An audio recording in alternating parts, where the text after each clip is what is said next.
Faintest suggestion of an ironic smile on the Queen's face when she announced that the government plans a bill to spread the idea of city mayors right across the whole country. It's only one of 28 pieces of legislation disclosed today in the speech written for her by the government. The more eye-catching plans are for new laws on freedom of information, race, crime, and appropriately, since the whole of central London was snarled up by today's cod medieval ceremonial, transport.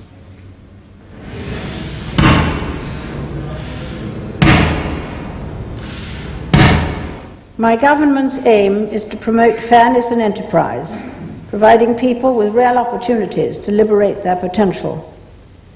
They will focus on continued modernizing of our economy, the promotion of enterprise, reform of the welfare system, protection of the public, and the development of a safe transport system.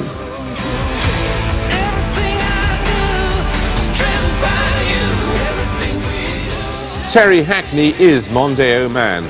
He voted Conservative throughout the 1980s but backed Labour in 1997. He's angry about government plans to allow local authorities to charge city centre motorists to try to cut traffic congestion. I don't think road charging would tackle any problems on the roads, as I see. All it's doing is adding to the motorist problems, i.e. road tax and the fuel. Where's the money going? It's certainly not going back into the roads. The bill will also establish the Strategic Rail Authority to oversee the new franchises for passenger routes and the expansion of the network. Recommendations of the inquiries into the Paddington and Southall rail crashes could also be incorporated into the bill.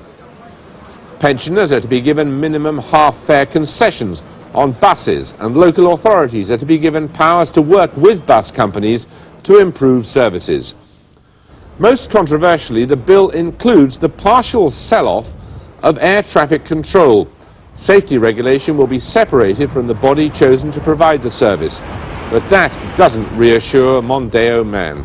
It makes you a little bit worried about travelling by train being privatised, or air traffic control being privatised.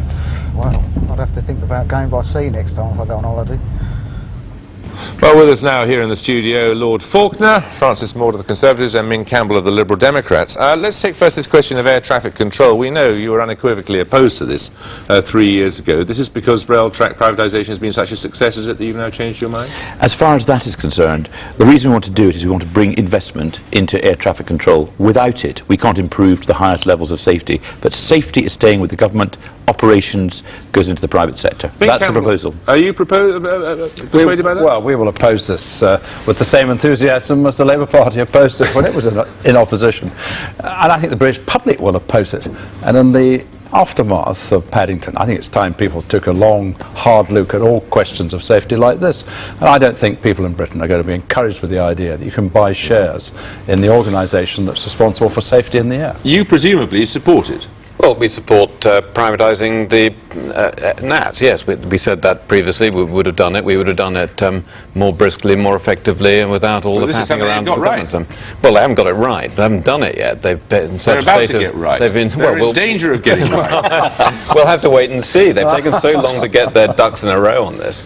It looks very unimpressive. Fine. So far. The newspapers, which we'll come to a little later on, are going very heavily on the attack upon the motorist, as they see it in this Queen's speech. Is that how you read it too? Yes, I mean, you have to see it that way. Before the election, Tony Blair said they had no plans to increase taxes at all, and yet they've gone up by the equivalent of £1,500 on every taxpayer, but particularly on motoring. You've seen taxes go up on motoring all the way across the board. Now, John Prescott's eventually got the transport bill that he's been talking about forever.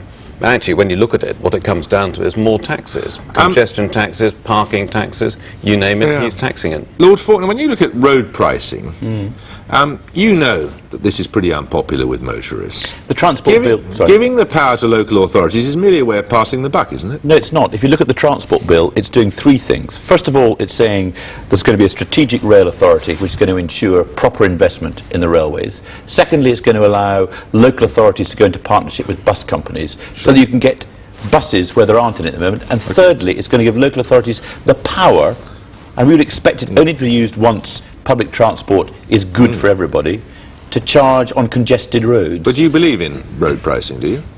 I believe that local authorities and central government and the Strategic Rail Authority should have a panoply of powers to make transport better. Ming Campbell, you presumably support this. Well, what we ought to be doing is we should recognise that in rural areas, like the one I represent, the motor car is absolutely essential. It's not a luxury. And we have to recognise that in the structure of pricing for petrol and other things. We should also recognise the fact that it makes much more sense from an environmental point of view to encourage people to have smaller cars. And you can do that by having a differential rate of vehicle excise duty. That encourages people to have smaller cars and thereby reduces pollution. Yep. That's the kind of radical approach which an environmentally friendly government ought to adopt. The problem with this government is it's shown itself in this Queen's speech to be particularly timid on issues of that kind. It isn't very radical to do that. I mean, the reality is that most people, particularly in the country where, as Ming rightly says, having a car isn't a luxury, as John Prescott seems to think. He seems to think it's a luxury for everybody except himself. But actually, most people don't need any encouragement to have a smaller car. They want to. The people don't want to be spending more money than they need to. They want to have sensible-sized cars. They don't want to be told by ministers who swan around in big cars themselves that it's a crime to have a car, crime to want to drive your children safely to school, all of that. They find it rather offensive. A grotesque misrepresentation of our position by Francis Maud there. What we are doing is seeking to address the problems of transport as they appear to the ordinary man in the street, and what that involves is improving public transport so that they will not wish to use their car. We recognise, of course, Ming's point that there are certain parts of the country where people are dependent on the car. So it's all right for them to own cars, but everybody else is going to be punished for it. And nothing in the transport bill makes any difference to that. Let's move on to another area now. Let's look at what the Queen's speech revealed about how the government would like to strike the balance between citizen and state.